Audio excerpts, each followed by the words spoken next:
Well, more children are playing sports with their masks on, so Sarah Madison finds out just how safe it is to mask up and play ball.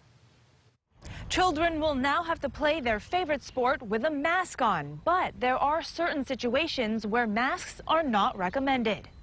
Sports are an important part of a child's physical and mental development. Masks have become a part of the play as it helps reduce the spread of the virus. It definitely feels uncomfortable for some individuals to wear a mask, but it is not dangerous.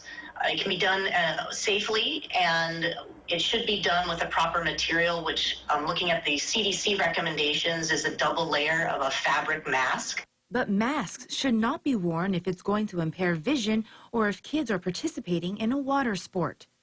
For example, outrigger canoe paddling is something where if the boat were to huli or flip, we would be worried that if a person could not get the mask off their face, they could, risk having impaired breathing.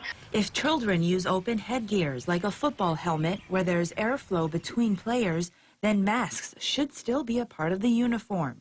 In general, we recommend that a mask be worn even with an existing safety gear that's in place. Like a catcher's face mask, they should still be wearing a mask. I9 Sports, which run programs like flag football and soccer for children island-wide, says kids have been following the mask rule. We've increased the number of water breaks as well as the game times have been shortened by a few minutes just to accommodate for, the rigor of wearing a mask.